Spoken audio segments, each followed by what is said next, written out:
안녕하십니까. 기초중국어 어법 오늘은 빼이문입니다. 네, 앞에서 바자문 했었는데요. 중국어 문법에서 가장 마지막에 나오는 게 바와 빼인데 빼와 바는 문장의 구조가 거의 똑같습니다. 그래서 의미적으로만 구분하시면 되는데 어떤 게 있는지 한번 살펴보도록 하겠습니다.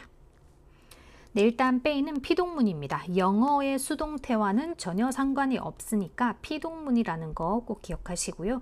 피동, 뭔가에 의해서 내가 영향을 받는 거죠. 그래서 주어는 빼이 뒤에 영향을 미치는 주체, 여기에 의해서 어떤 영향을 받아서 그 다음에 그 결과 어떻게 됐다까지 묘사하는 겁니다. 빼이는 바자와 마찬가지로 전치사구이기 때문에 이렇게 전치사구는 서술어 앞에 붙는 거죠. 그리고 마찬가지로 부정사는 빼이 전치사 앞에 붙습니다. 네, 이렇게 구조를 가지고 있고요. 구체적으로 어떤 의미가 있는지 보겠습니다. 네, 기본 문형은 我 나는 被大雨 큰 비에 의해서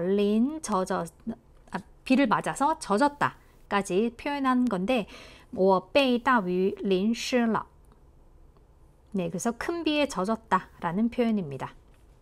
젖은 건 나죠. 그 다음 대부분의 주어가 바라지 않는 부정적인 상황에 쓰인다는 거. 피동이라는 의미가 물론 이게 바라지 않는 부정적인 상황인가 하는 게 좀 애매할 때도 있는데요. 대부분은 그렇다라는 것만 알아두시면 됩니다. 그래서 电脑 컴퓨터는 被他 그에 의해서 농은 뭔가 동작을 하다라는 뜻인데 우리말로 딱히 해석을 안 할 때가 더 많기 때문에 그리고 느낌만 알아두시고요. 어떤 동작을 만지작 해서 그 결과 화일러 고장이 났습니다. 그래서 컴퓨터가 그에 의해 망가졌다. 뭐가 망가졌다 할 때도 빼이를 쓰고요.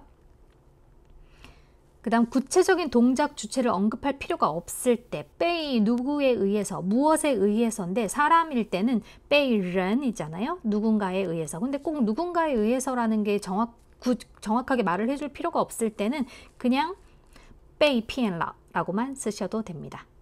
네, 피에는 속다죠. 我被骗了 네, 속임을 당했다 라는 의미입니다. 그리고 참고로 빼이 대신 구어에서는 구어체죠. 회화에서 게이를 쓰기도 합니다. 게이를 우리 전치사에서는 누구에게라고 그리고 동사에서는 주다라고만 알고 있었는데 여기 빼이 대신에 게이가 들어가는 형태도 있기 때문에 그런 경우 해석을 적절히 잘 해주셔야 됩니다. 누구에게라든지 누구에게 무엇을 주다 할 때는 뒤에 보통 사람이 나오잖아요.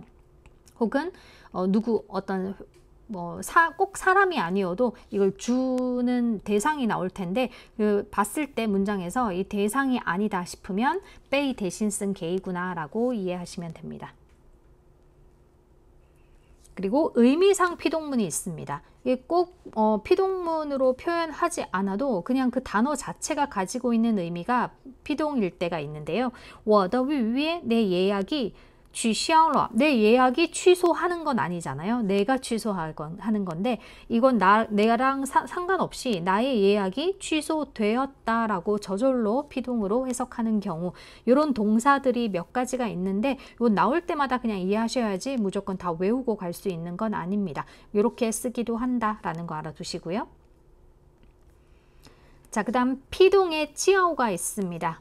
앞에서 우리 겸어에서도 찌아오가 나왔고 찌아오는 그 자체로의 의미도 가지고 있었는데 피동의 의미로 빼이 대신에 찌아오를 쓰기도 하는데 이럴 때는 빼이의 목적어가 필수입니다. 그래서 누구에 의해서라는 뒤에 사람이 반드시 나와야 되고요. 앞에 얘기했던 것처럼 빼이 피엔러 이런 것처럼 빼이 뒤에는 그 주체가 영향을 주는 주체가 안 나올 수도 있는데 찌아오는 반드시 나와야 된다. 그래서 찌아오 라오시 그는 선생님에 의해서 피핑러 비평을 받았다라는 거니까 꾸중을 들었다. 그리고 피동의 랑도 있습니다. 네, 이것도 뭐뭐로 하여금이라는 의미로 겸어에 쓰이기도 하는데요. 그렇게 이해하셔도 되고 그리고 빼이의 목적어 이때도 필수인데 하이즈 아이는 할아버지에 의해서 따이 추출러 데리고 나가졌다죠. 그래서 이 주어에 따라서 랑이 뭐뭐에 의해서거나 아니면은 누구로 하여금 어떻게 하게 했다라거나 이런 게 나눠질 수 있습니다. 해석할 때 좀 헷갈리는 경우에는 저 같은 경우는 나중에 작문 연습할 때 제가 다시 한번 알려드리겠지만 그 단어의 의미를 밑에 단어 뜻을 다 쓰고 난 다음에 이 단어를 예쁜 한국어 문장으로 만들고 그 다음에 중국어로 작문하는 이런 방식을 쓰기도 하거든요. 네, 그런 이것도 하실 때 이 랑의 의미 그냥 대충 넘어가지 마시고 겸어의 랑인지 피동의 랑인지 한번 구분해 보시면 또 문법을 조금 더 디테일하게 파악할 수 있을 겁니다. 네, 마지막으로 부정사는 메이어를 쓰고요. 누구에 의해서 뭐뭐해졌다까지 나오는 게 빼이기 때문에 이미 지나간 일을 부정하는 메이어 혹은 메이를 씁니다. 메이 빼이 야오칭. 네, 누구에 의해서 주체자 없어도 상관없죠. 초청되지 않았습니다. 찬지아 회의, 회의에 참가하도록. 그래서 회의에 초청받지 않았다. 네, 부정사는 보통 앞에는 메이어를 쓰는데 뿌가 오는 경우가 있습니다. 그런 경우는 뿌가 아예 올 수 없다는 건 아니고요. 오게 되면은 뭐뭐 하지 않았다면 이라는 가정의 의미로 쓰기 때문에 의미가 살짝 달라집니다. 그래서 루고 이런 게 나올 수 있는데 루고도 생략될 수 있겠죠.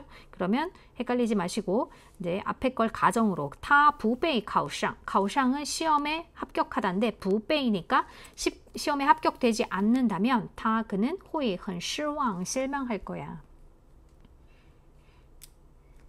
그래서 빼이는 피동문이라는 거 꼭 알아두시고 피동은 수동과는 전혀 다른 것이다. 수동과는 다릅니다. 그리고 빼이의 문장 구조는 받자문이랑 똑같다. 그래서 뒤에 근데 목적어가 이렇게 빼이의 목적어가 나오는 건데요. 받자 뒤에 나오는 명사는 진짜 이 서술어의 목적어였는데 근데 빼이 뒤에 목적어라는 거는 이 전치사 목적어를 얘기하는 겁니다. 그래서 누구에 의해서라고 해석하면 되고 어떤 동작을 통해서 그 결과가 발생했다. 그래서 받자문이나 빼이자문이나 둘 다 그 결과가 발생한 내용까지 반드시 나와줘야 된다. 하다못해 러라도 나와줘야 된다. 이렇게 정리하면 되겠습니다. 자, 받자문, 빼이자문은 한 번에 파악하기가 힘들기 때문에 이것도 마찬가지로 여러분들이 공부하시다가 빼이자문이 나올 때마다 그 문장을 노트에 차례대로 정리해 보시면 나중에 본인이 정리한 노트 한 페이지, 두 페이지만 보셔도 빼이자문에 대한 구조를 완벽하게 파악할 수 있을 겁니다. 그래서 어법 노트 만드시면 좀 효과가 좋다는 거 다시 한번 말씀드리고요. 그리고 HSK 단어 열심히 외우면서 문장 구조 파악 한번 해보도록 하겠습니다. 받자문, 빼이자문이 보통 어법에서 거의 마지막에 나오는데요. 뒤에 남은 특수구문들 몇 가지가 더 있어서 몇 개만 더 한번 보고 그 다음에 다른 내용으로 넘어가겠습니다. 오늘 수업 여기까지입니다. 수고하셨습니다.